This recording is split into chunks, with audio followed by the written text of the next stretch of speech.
Hi, I'm John. I'm one of the trainers at the nail school, and today we're going to talk about manicure.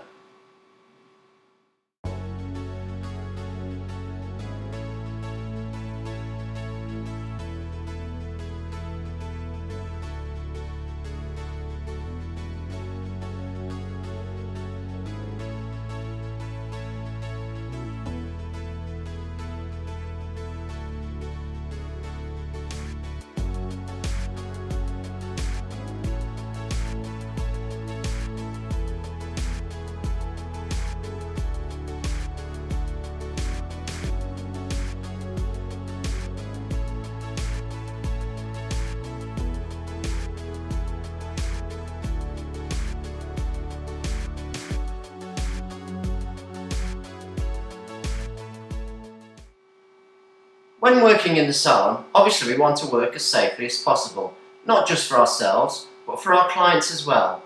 Here are some important points to consider when performing a manicure. Always keep lids on bottles and pots, and never leave them loose and open. There's nothing worse than picking up a bottle where the lid has been screwed on halfway. You go to pick it up and the bottle drops onto the table. Always take creams out of the pots with a fresh spatula. Never double dip the spatula and never use your fingers. Always change tissues and towels between clients. Make sure bottles and pots are labelled correctly. All equipment and tools must be disinfected and sanitised correctly. Empty bins regularly. Do not have trailing flexes for people to trip over. Do not have water near any electrical appliances. Do not allow smoking around flammable products. Have everything ready so that your workflow is smooth and uninterrupted.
First of all, I'd like to talk about the equipment that you need to do manicure.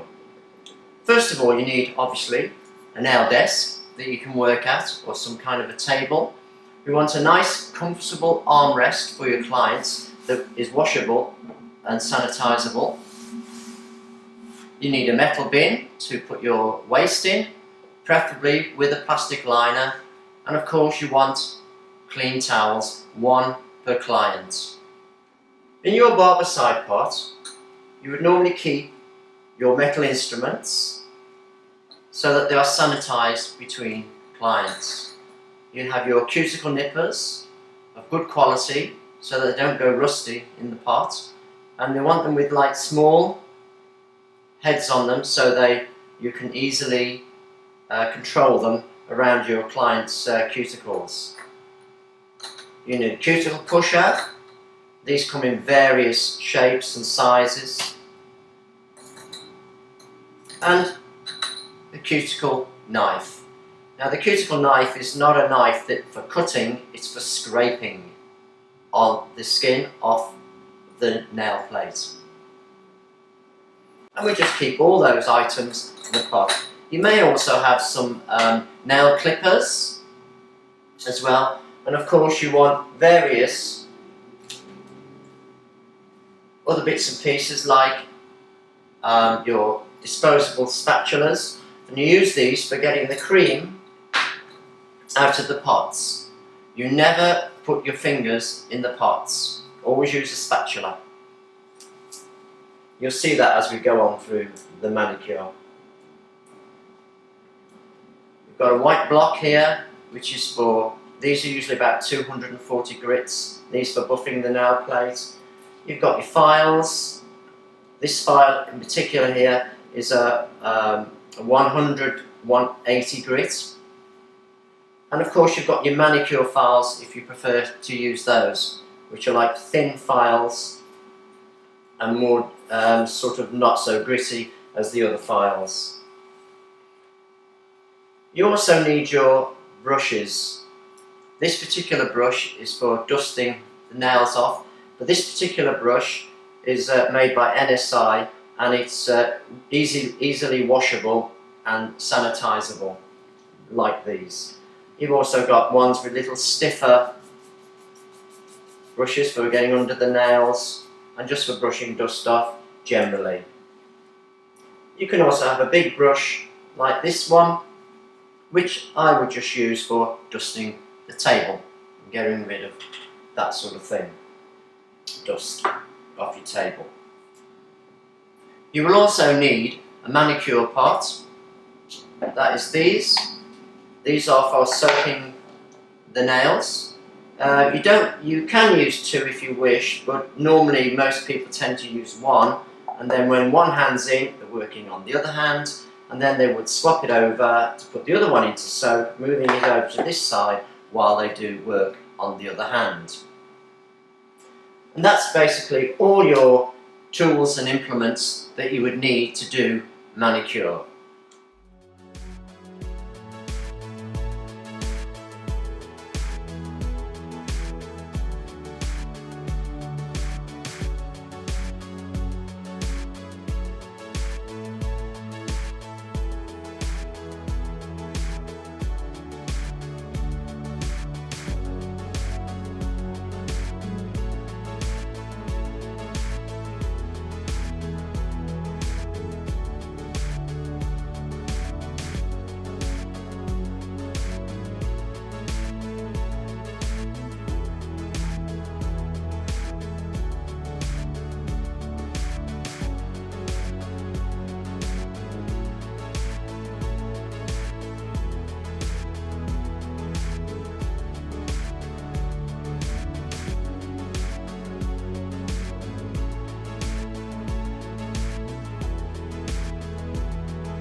In this section, we're going to talk about manicure products that you would use during a manicure. You've got your hand sanitizing spray, which we would use for our own hands, our clients' hands, spraying files, and maybe the desk area as well. This product is a sanitizing hand gel, which you could wipe over your client's hands and your own for sanitizing the hands. This is a soak, and this is used when you are actually soaking the hands in the manicure bowls in the warm water. You just put a little bit of this in to soften the cuticles. We've got cuticle conditioning cream. Again, you would put this over the cuticles before you put them in the water soak. When they come out of the soak, you would use the cuticle eraser or remover. You just put a dab of this on each cuticle, leave it for 1 minute, and then you'll be able to start to work the cuticles. We've got exfoliating cream. You may include a exfoliation within your manicure procedure, and you would just use this as a kind of a scrub on the hands and then wash it off. You may want to include a mask. Again, a mask would be used after the exfoliation. You'd put the mask all over the hands, put the hands inside plastic bags, and then put them either in mitts or heated mitts for 10 minutes.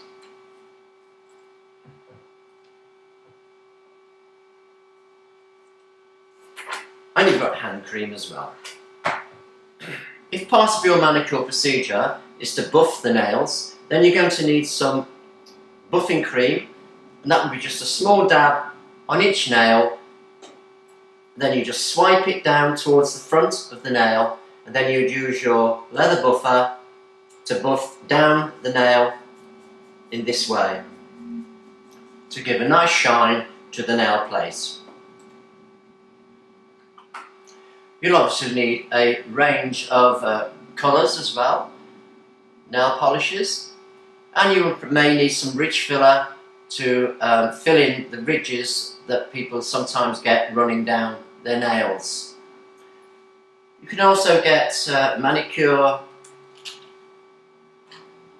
polish for French. This one's a natural look, and this one's pink look, and then there's your white, of course, and your top coat, base coat in there, clear. If you're going to include paraffin wax within your manicure treatment, then you will obviously need a paraffin wax brush and a piece of equipment to melt your paraffin wax. Some people dip their hands into the wax, some people brush it on. It depends on the type of equipment that you're going to use. So that basically covers all your manicure products that you will need during a manicure.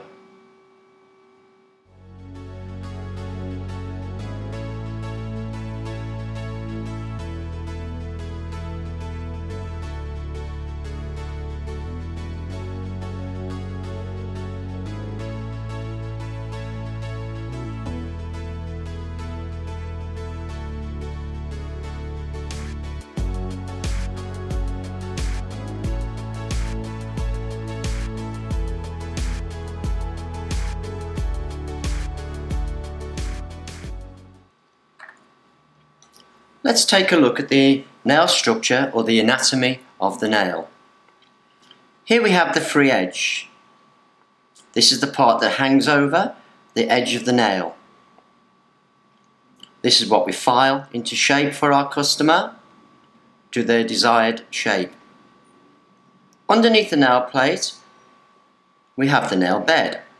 This is where the blood circulation is underneath the nail plate.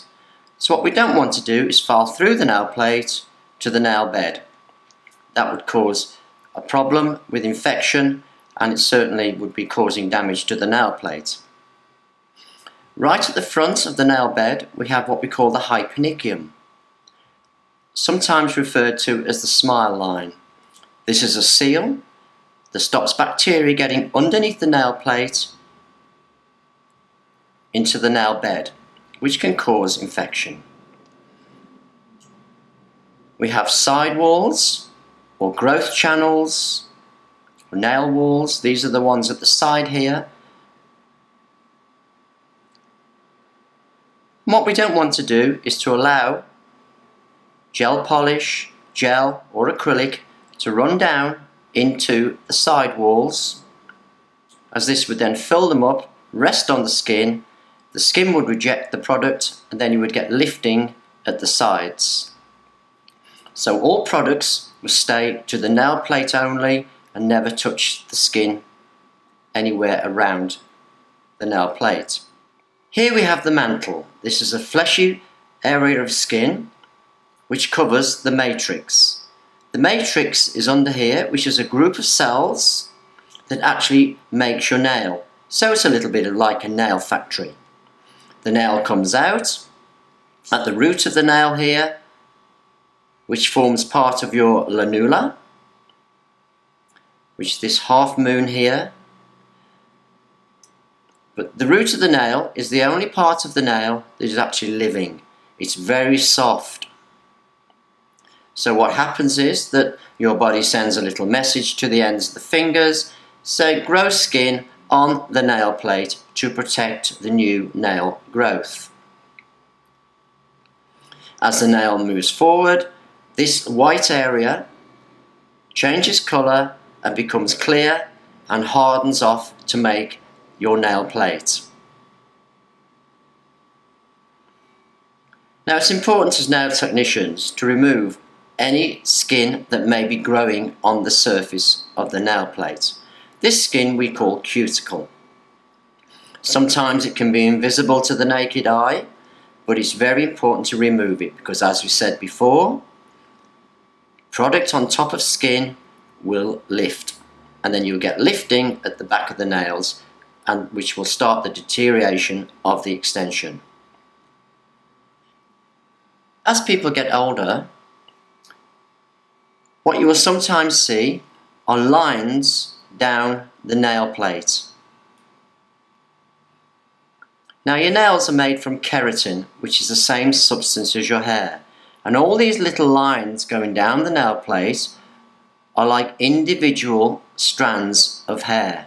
So your nail is lots of little strands all joined together across the nail, going from the back to the front. Now what you must never do when you file in the free edge is to file in a sawing action like this. Because what this can do, it can split apart the fine lines going down of the nail. You must only ever file in one direction, like so, never backwards and forwards. During the preparation of the nail with our manicure, we will be shortening and shaping the nail by filing it in one direction only. We'll be pre-soaking the nail plate. We'll be pushing the cuticles back and trimming off if necessary with our cuticle nippers. After you've finished your filing,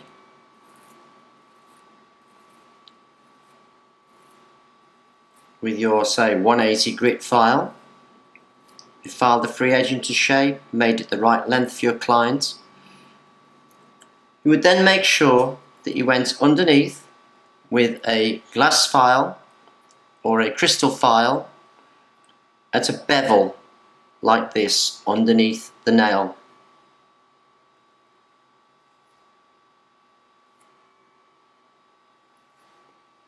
By putting this bevel underneath the nail, it seals the 3 layers of the nail together, causing a very smooth bevel underneath.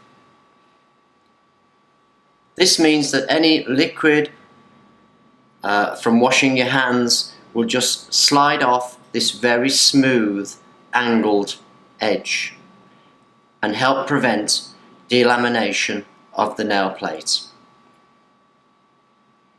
So that covers the essential anatomy that you need to know about the nails for manicure.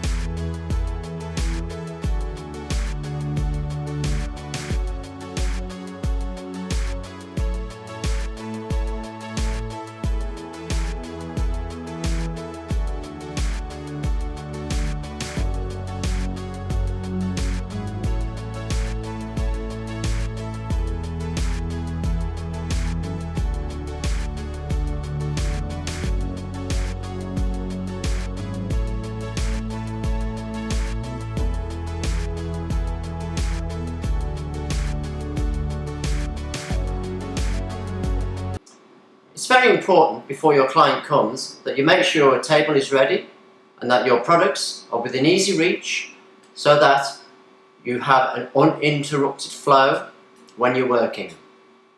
You need to find out your client's record card ready so that when they come you'll be able to call them by name.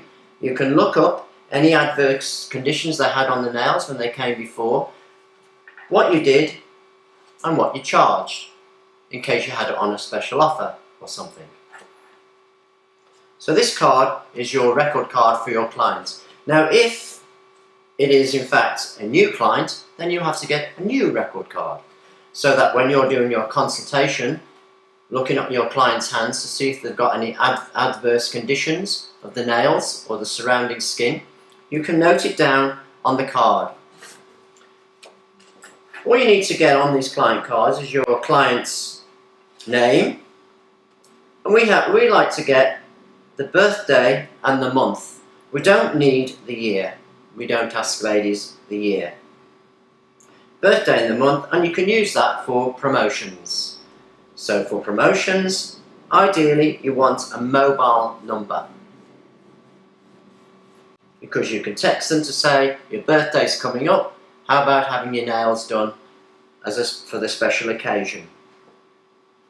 Also with a mobile number, if you are mobile yourself and you're there knocking on their door and they're not in, you can ring them to find out where they are. They might just be in the garden.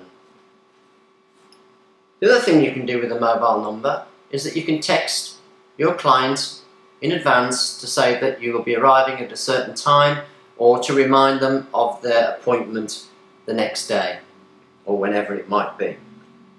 You can fill in some details about the kind of work they do. Let's say for example you are putting a gel polish onto their nails, but they've got the sort of job where they're counting change all day, then it might chip. So you might decide to put a hard gel over the gel polish instead of a top coat. Down here we can write things about the nails when we first inspect them. Maybe they've got dry cuticles. Maybe they've got a split in the nail. They might bite their nails. But what you're really looking for is any kind of infections or nail conditions that are going to stop you doing the service. You're also looking for any previous damage from nail extensions or nail surfaces that they may have had. This can easily be recognised on the nails, so if you do see it, something like that, you want to write in here previous damage from nail extensions and just get them to initial it, so they can't come back and say that it was you that damaged their nails. On the back we're going to write the date we did the service, what we did and what we charged in case we had it on a special offer at that time. Now, these nail record cards are subject to data protection, so you need to keep them in a safe place, out of public view, and you must never ever pass any information off these cards onto a third party. Say somebody phones up and asks you what polish did you use on that customer, you're not allowed to say. Don't say, pass any information off these cards to a third party. So that's your record card.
Right, so now we've removed the varnish. But if you go to rub the varnish and nothing happens, it usually means that your client has got a gel top coat on the nails,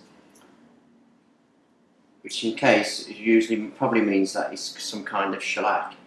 If it is shellac, what you first need to do is to remove the shiny layer off the surface of the shellac, which is the top coat, and then we need to get a lint-free pad soaked in acetone, and we just need to make sure that we get our foil. We do a foil wrap over the end of the nail like this and make a little parcel like that, and leave that for 10 to 15 minutes. After the period of 10 to 15 minutes, just rub it like this, pull it off, and it should remove the shellac with it. If it all doesn't come off, you can then get a cuticle pusher and just pushing from the back forwards to the front, just scrape off the last little bits. And then if you need to, you can wipe over again with some acetone just to remove the final little bits. This is also a good way of getting glitter off the nails, because usually glitter adheres very strongly to the nail plate. And then when you rub it with a pad, what happens is all the pad just goes into a ball of fluff. So that's how you'd remove shellac.